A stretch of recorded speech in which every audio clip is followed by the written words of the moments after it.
About TMD physics with electromagnetic probes compass.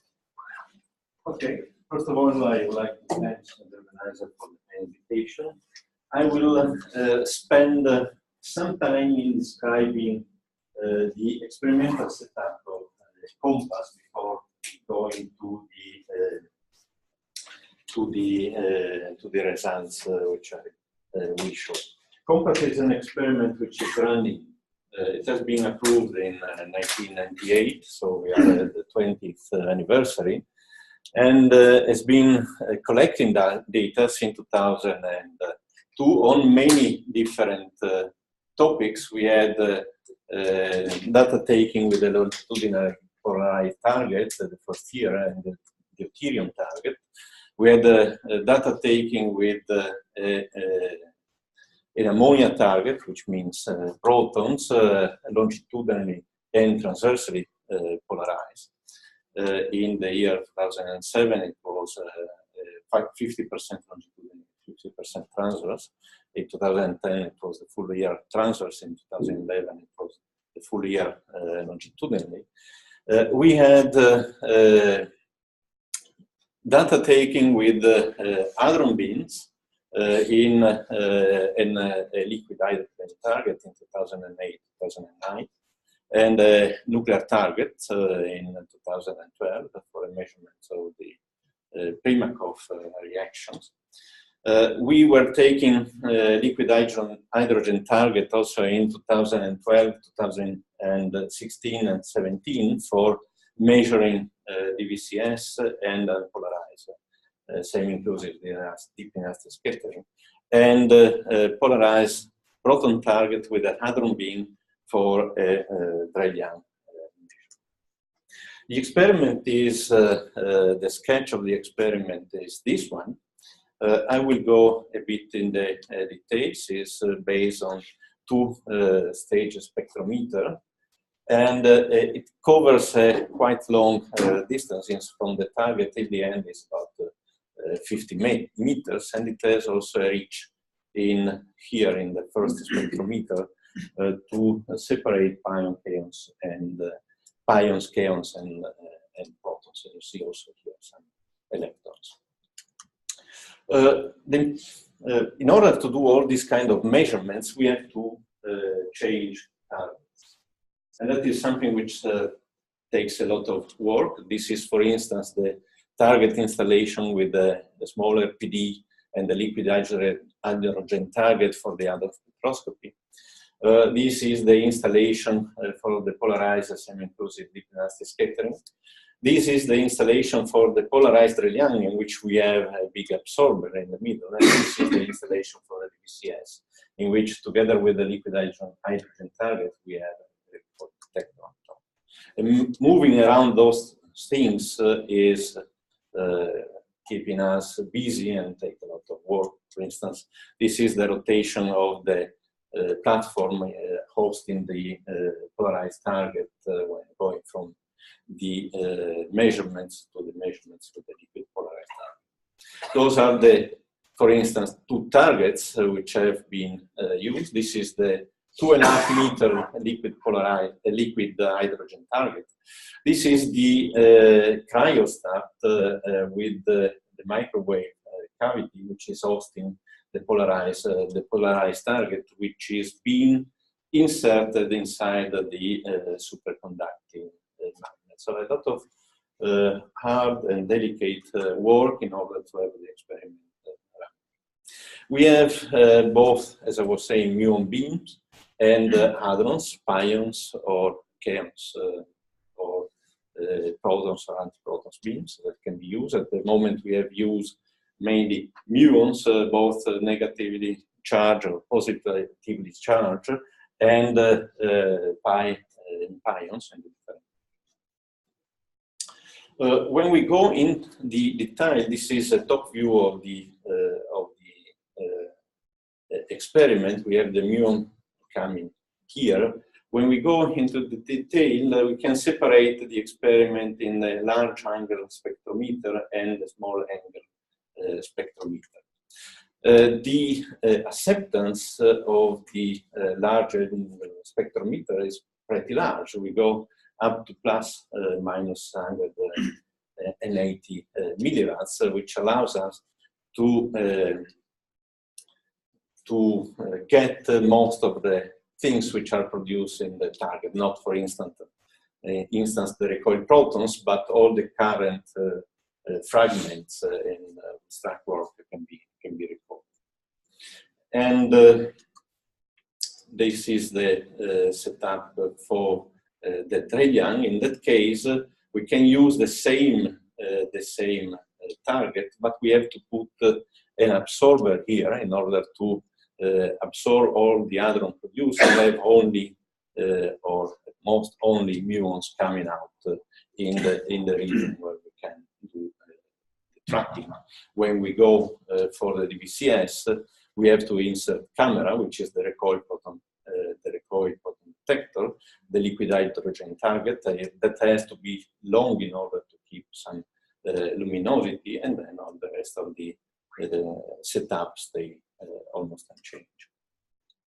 What is interesting is that with this long installation, we can measure from the target area, from the beam line, up to the very large angles. For instance, we start here, we have scintillating fibers which are tracking the beam, incoming beam and outgoing beam, or muons which are scattered at the small angles. So this gives us timing also.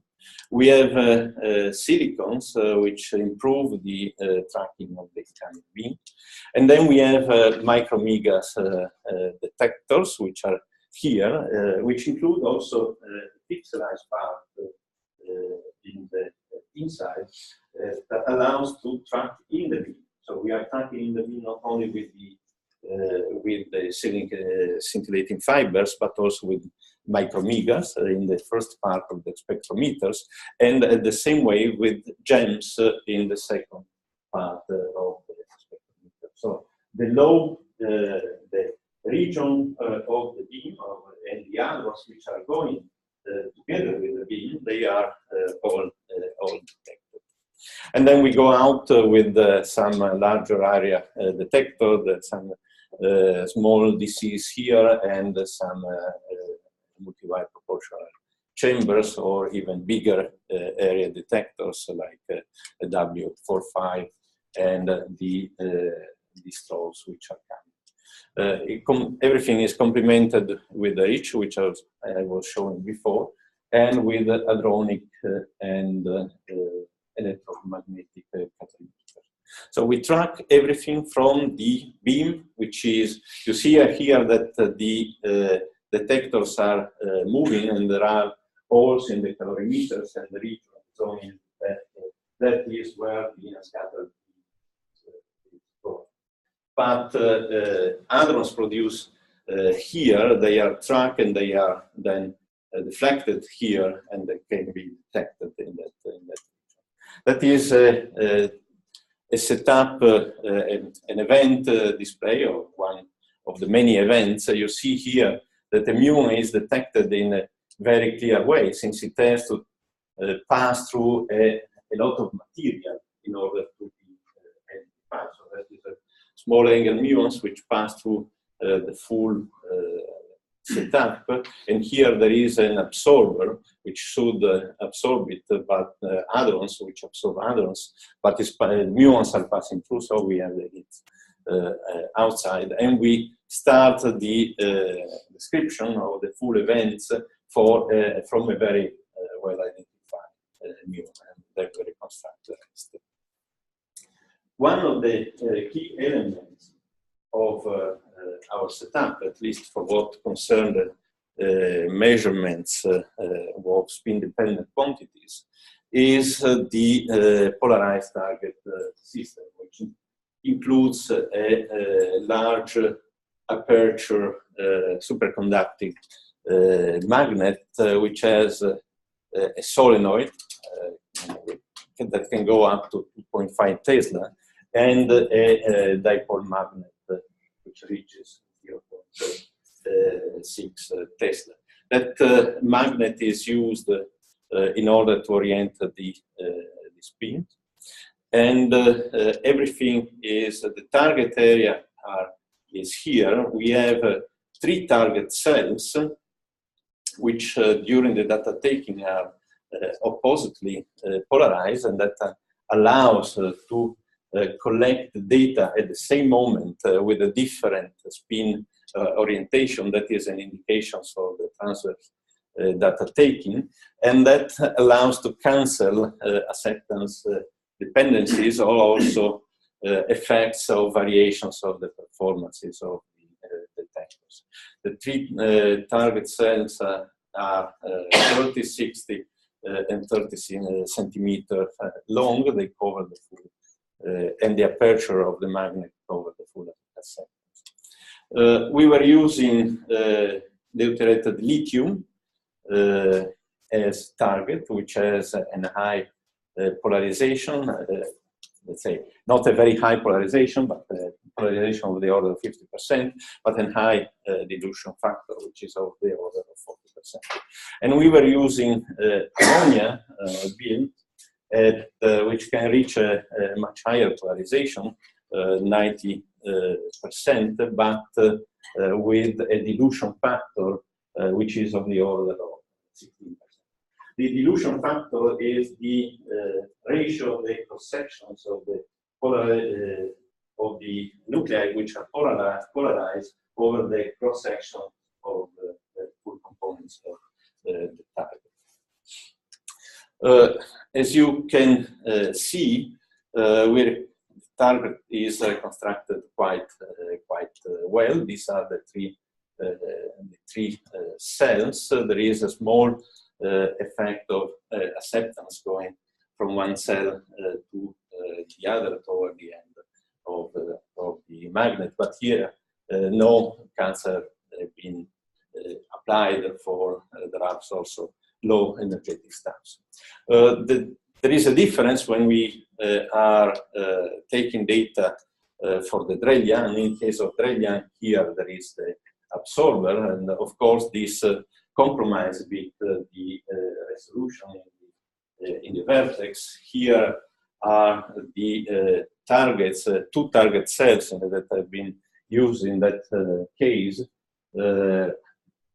which has been reconstructed on events produced by Monte Carlo, and this is the real data, so that you see a clear decrease in the performance in that case.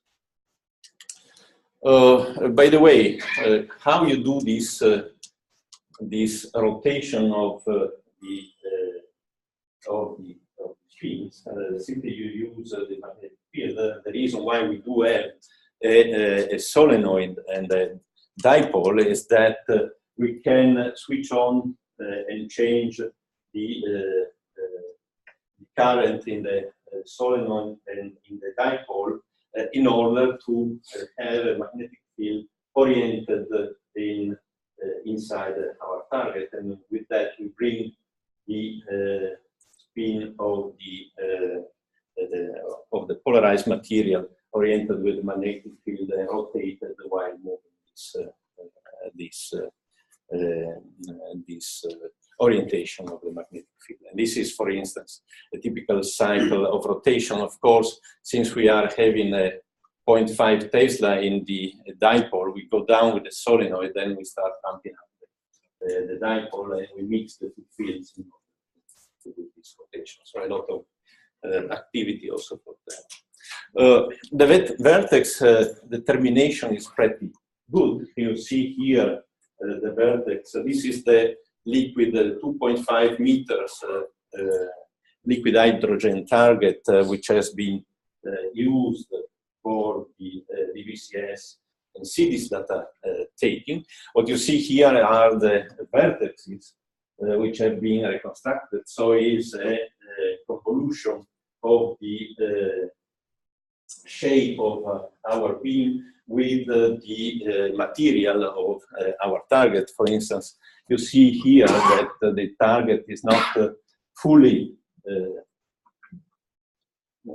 field with liquid hydrogen. Of course, you have in some spots some lack of liquid, and you have the gas, and here you don't see events, but you see how well we can see only by reconstructing the vertices the holder which contains the tube, the pipe which contains the liquid hydrogen, and that is done along the time. The acceptance that we have for muons and also for hadrons is pretty good. You see here that is the 5 distribution in the laboratory angle for the reconstructed muon. We have only a small decrease at the edges due to the fact that in particular conditions when the beam is going back, when the scattered muon is going back inside the beam, is difficult to have the trigger due to the rates, while the acceptance for the hadrons is much better. And that is the vertex reconstructed as a function of the two dimension in case of the liquid hydrogen target. That is the reconstruction in case of the polarized target with a 2-cell, as we have in 2004. And you see here that it's pretty well described by the due to the fact that we are using a high energy muon field, also the phase space that we are covering is pretty good. So it's not yet, of course, at the level that we will have an electron-ion collider, but we go down to few 10⁻³ in X, and we go up to 100 in Q squared. And here you see the two projections as a function of this phase space as a function of X and as a function of Q squared. Also, we cut at W of 5, C, but we are cutting only a limited part of our the invariant mass of the virtual system. And those are the distributions for the PT of the hadrons, which has been produced, and for the fraction of the energy. Again, as you see, we cover a quite large PT range, and the acceptance as a function of PT is flat due to the setup that we are using. When you cut, of course, at Z larger than 0.2, which for our setup means having momenta larger than 3.5 GeV, we are reduced by a large factor of the number of atoms. So that is, I was wishing to have, since it's 20 years of the experiment, an overview of the experimental techniques that we are using. They have advantages and disadvantages. The advantages is that really with a fixed target experiment, we can measure everything which is produced in the reactions, even going in the beam. So the acceptance is very nice. There are disadvantages since we have to use nuclear targets, and the fact that the dilution factor is 0.2 means that we have to take 5 times more data with respect to another experiment, which is two target and has the same. So, for what concerns the results, I would like to show, I was showing already last year those results, which are the unpolarized multiplicities, but I would like to add something. So those are the PT-dependent multiplicities that we have published recently. These are different Q square and X beam in the phase space that you were able to see before. This is, for instance, for a Z of average Z of 0.35. This is Q square of 1.25, 1.40, and so here we are almost at the same Q square, and we are increasing in X from 0.006 to 0.04. Here we stay at almost the same X, and we increase in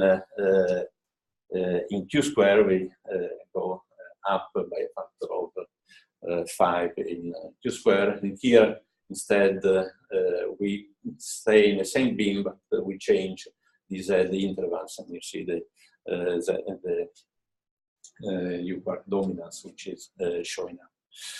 What is interesting in those plots is that you have different contributions, and you can see you have a term here, and a matching region.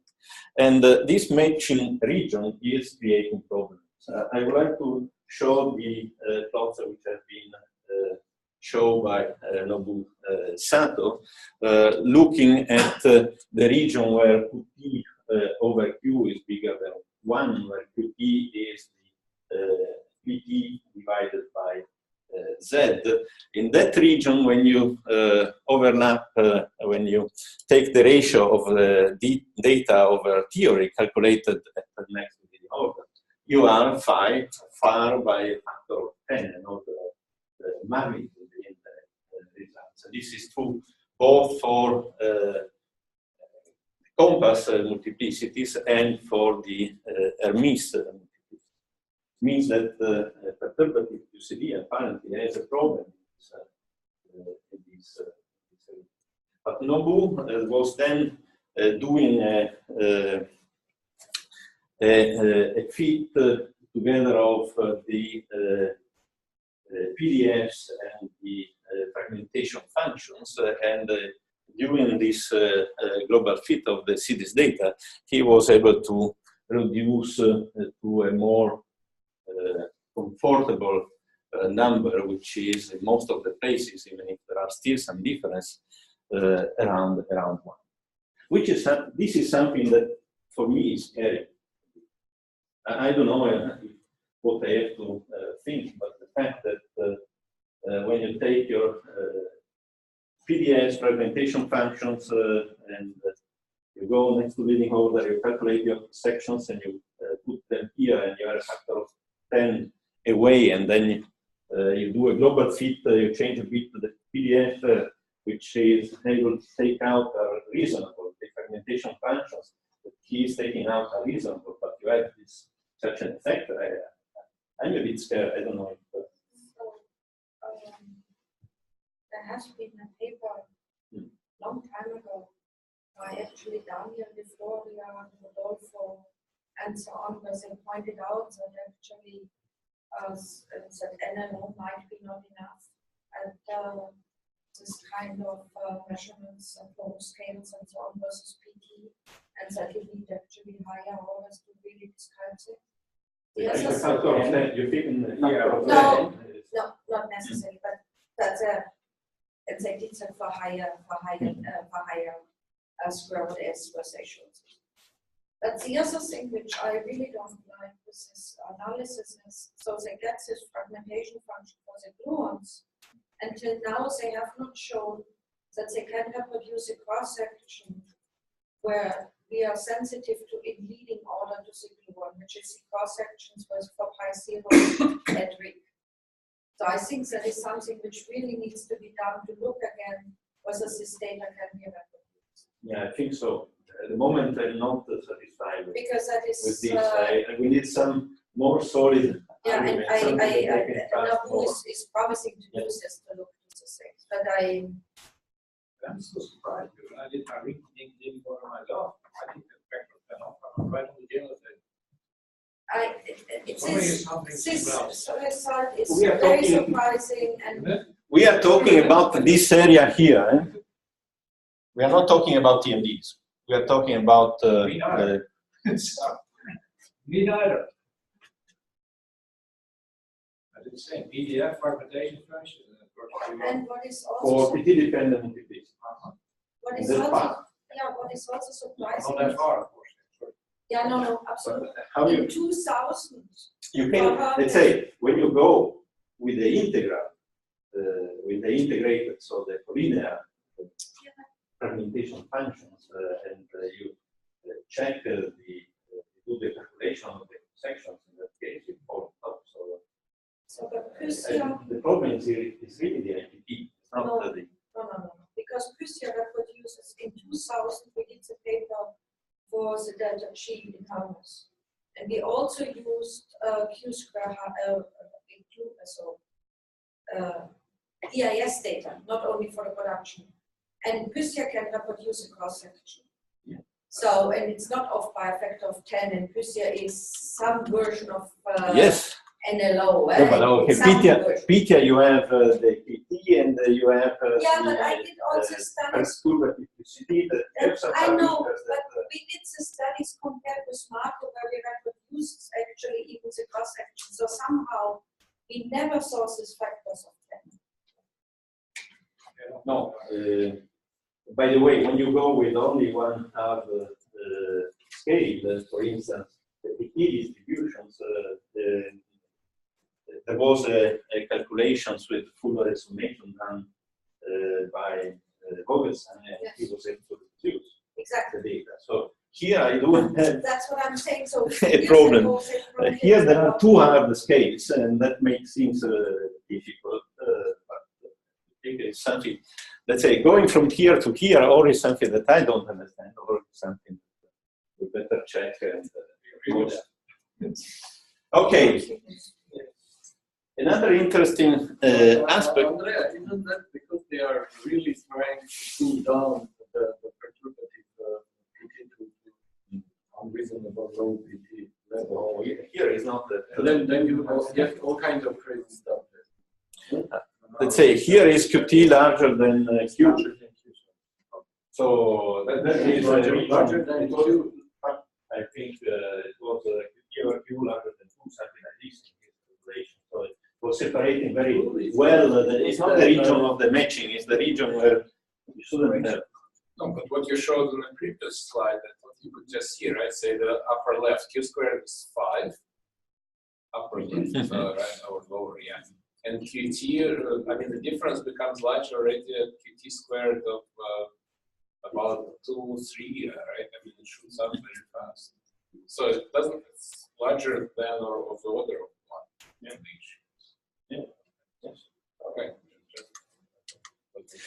Oh, another interesting thing that we were looking, and this has been changing the topic, is about the difficulties in describing the Kahn, Burmulder, and multiplicity data together.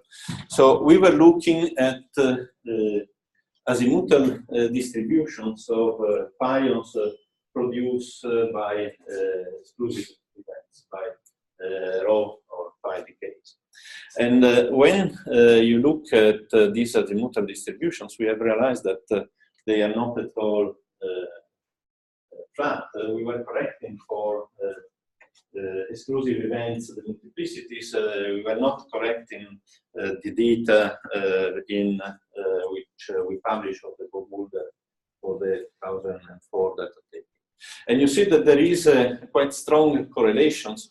That is the same. This is a projection here, while here you have the azimuthal angle in the gamma nucleus system of the positively charged pion as a function of z and the modulus of the azimuthal angle. And you see that here, for instance, at small z, you are close in this region, while when you go at large z, you are more concentrated in that. So we have used these distributions to evaluate the amplitude of these modulations for particles coming from the exclusive vector mesons. Here is the cos phi, and this is for cos 2 phi, and you see that you have quite some large effects that can be even higher than 50%. Effects are smaller, but still present in the case the cos 2 phi.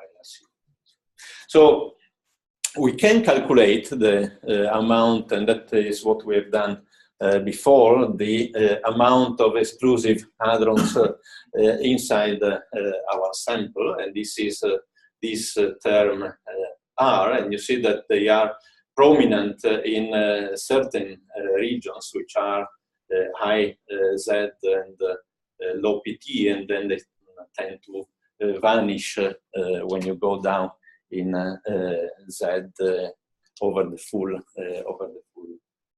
region. And then we use this R to scale down the contributions of the exclusive vector mesons, and that is simply R times the amplitude in the different beams. Yes, this one is as a function of X Bjork, and this is increasing Z, and this is increasing in PT.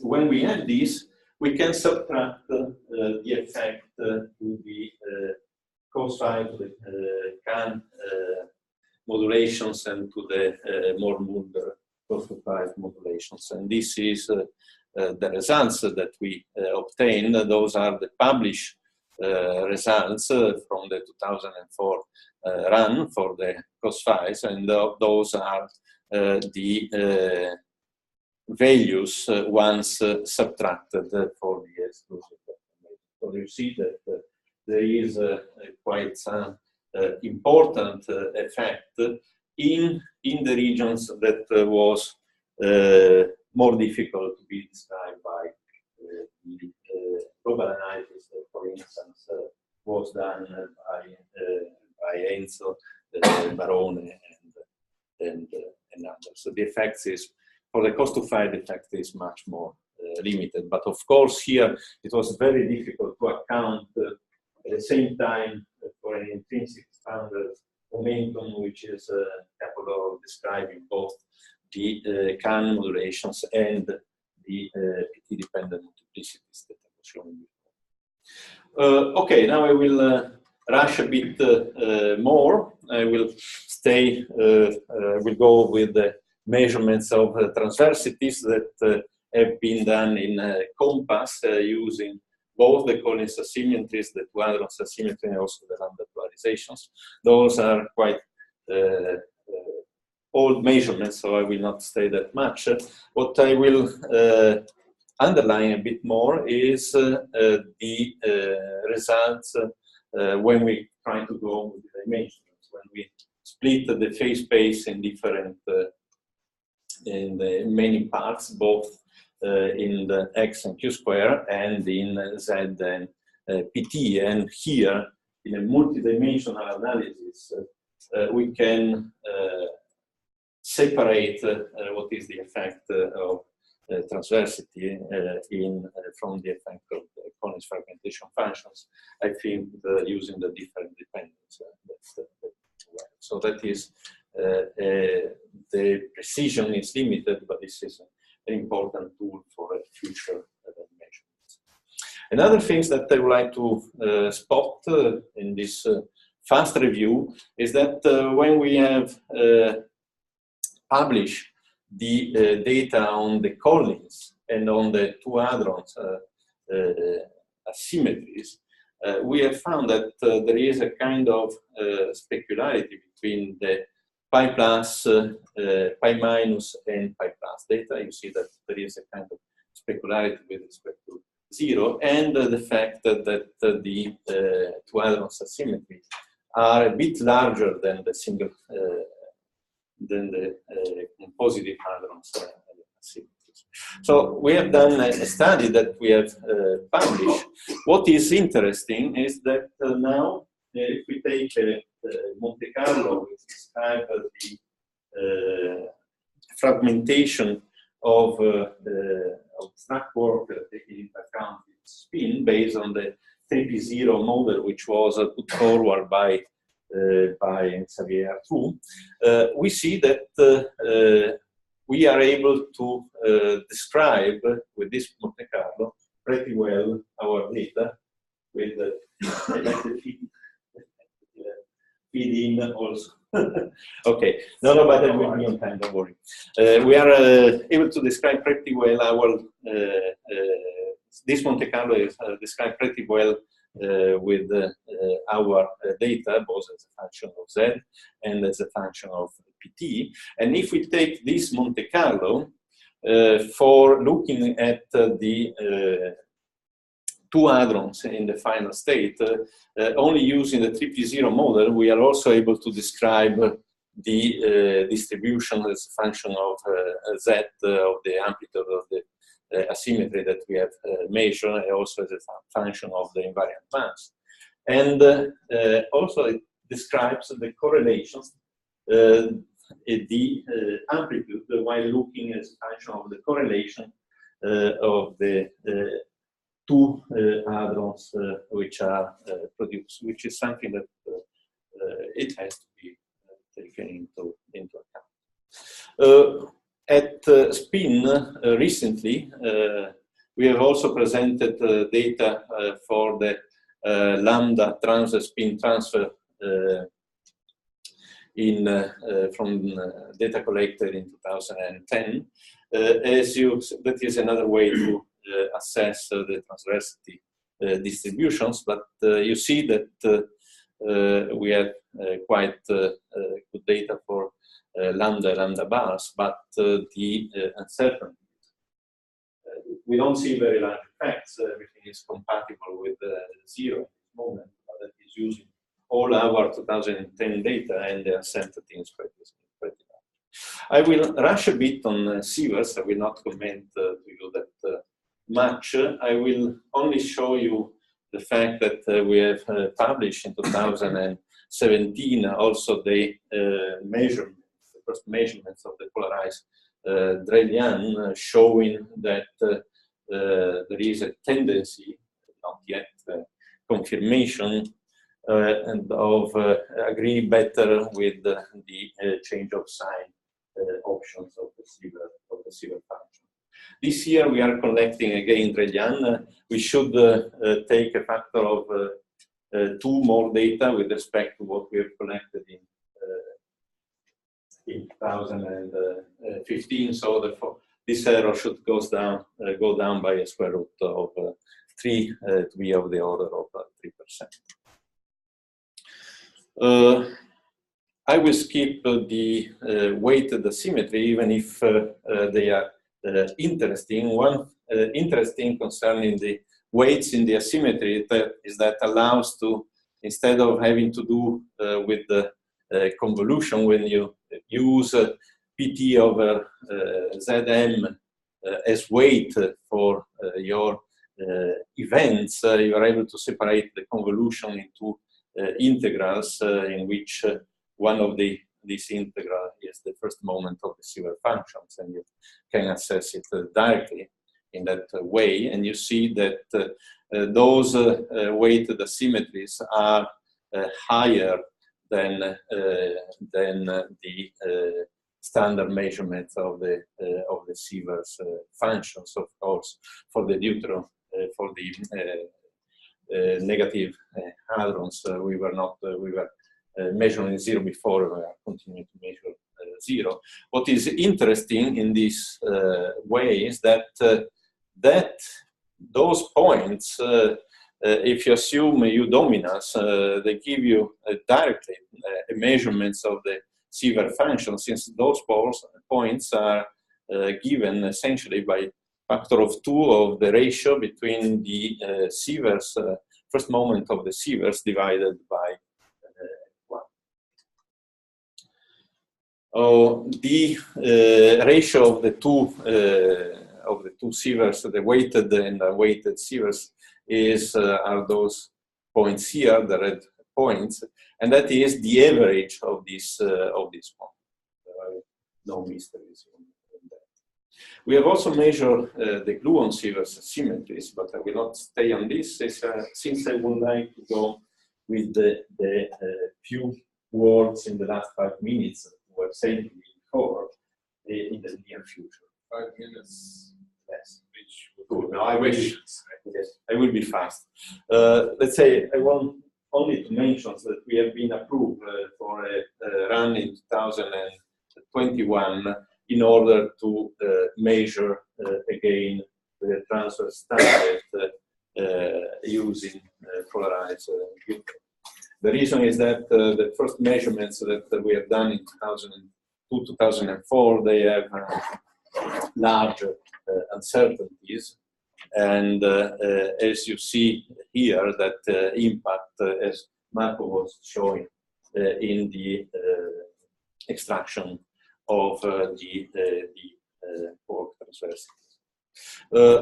From the measurements, first measurements in 2002 to the measurements with the protons that were done in 2007-2010, we have made many improvements, and those are apart from the increase in statistics and in the IX region that gave us a factor of almost 10 in the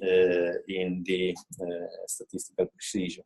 So if we will run, when we will run in 2021 the experiment with the deuteron, we will collect points with the statistical precision that you can see here, and that will impact in the extraction of the transversity distribution. You see here that the U transversity is proportional to the asymmetries in proton, and also some contributions of the from the deuteron data.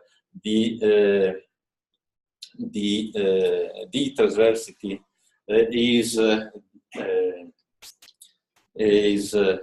dominated by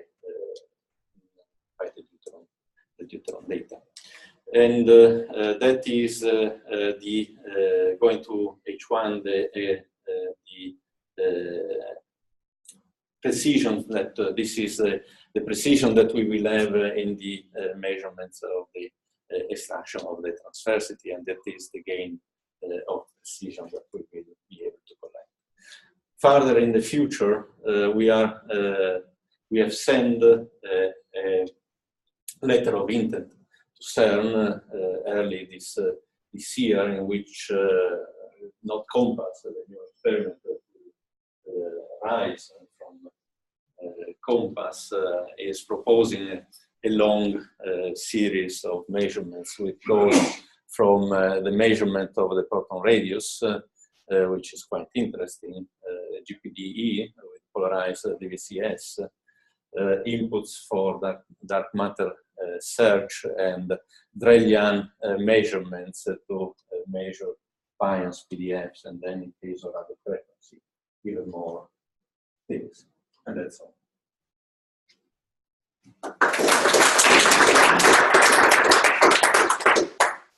All right, we have a couple of minutes for questions. Ivan was first.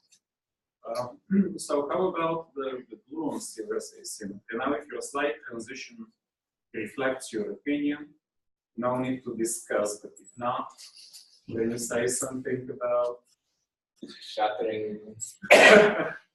Let's say at the moment on the proton, we see a 2 sigma effect. It is a difficult measurement to be done at a fixed target experiment, so we need to spot that out the fusion, and therefore we have some statistics. We have used the same method based on neural network that we used for the measurement of the G. And I don't know. In principle, we were supposed to make a really there was an article saying that there should be quite suppressed. I think it was for Stan. Yeah, but he takes a low behavior from the deuteron at low lower X. Okay, nevertheless, it was quite affirmative. So I'm, let's say, I'm interested in that kind of results. We will not take more data, but we will take more filter data, and with these statistics, we will look at that. Arut? So this changes in your cosines from vector methods. What do you call vector method again? Is it just a rho, 0, and omega, or At the moment, it's only rho 0. just rho 0? But then you know there are others. Yeah, I have some knowledge, but that was the first look that we have done. And we had the disposal a good sample of Rio and Monte Carlo to do this rescaling, and so we will look more. I'm running right now on some Monte Carlo with the full set of vector methods using dig more in this. So then, what makes you confident that your Sivers and Collins will Hope. No, let's say I think that at this moment we will have also. So then, just about this weighted Sivers effect. I didn't follow too closely what was discussed in the publication, etc., etc. I think this is quite interesting. I mean, leaving aside few subtleties, it gives you directly the average transverse momentum of quartz and transverse Muon, plus it gives you also basically directly the true Sturman so that's actually quite nice. and I think that if you increase the precision, it will also give you the possibility to have a test of the different KT distributions. For instance, rule out of the Gaussian shape. So, of course, it's important to have a very good KT acceptance, not bias, central, but is like the study and the results that we have. If you have acceptance issues, this weighted asymmetries are extremely tricky, especially if you don't have full acceptance and low PT. That is something which really kind of can bias your results. So how you say that PT, apart from the fact that we do have some good acceptance, but of course to define the angle we have. Exactly. So that was a bit. And the question I would the way that low PT is very small. But that is where really most of your cross sections are. So the question is, have you done a Monte Carlo challenge for this? Put it in some modulation and see whether you get it out with if you do a weighted? No, not yet. I think it's something that is something that we have to look. Exactly, because if you show the Monte Carlo is to see that you get out what you exactly. So, at some point, it's something that one will have. We need the Monte Carlo when we are. And for the Sivers, is much easier. You don't need because we have shown that we can have the. For the Sivers is easier. We are lazier. You are optimistic. I don't know what you have shown. Sivers is nothing better than anything else there. So you have all the same problems. No, but you don't need a polarized fragmentation, and as such, the Monte Carlos are there. As long as polarized fragmentation, you don't need, but everything else is there. Absolutely, and the Monte Carlo you can use better. Let's say that part it will be a matter of systematic study. At the moment, what we were doing, we were checking the stability of the result, changing the cut in which is an indirect way. Did you? I mean, I noticed that your DVCS measurements, they show huge beta Heitlers at small x. Did you ever put together your relative corrections with Sivers and your huge beta Heitler at small x? Is there any? The answer is no. At the moment, let's say we are starting looking at the data for the 2012. So all the cross checks that can be done. Normally, it was considered that you are relatively safe on the Heitler side, but if you look at DVCS plus, then huge beta Huge, relatively huge. No, it is huge, even in absolute scale. All right, why don't we continue this discussion maybe at the discussion time? So let's thank the speaker again. So there are three, before you run off, there are three announcements from the organizers, which are on the blackboard. If I wrote it too small and people cannot read. So if you look at your printed agendas, it says that in the afternoon we should be downstairs on the 4th floor. That has been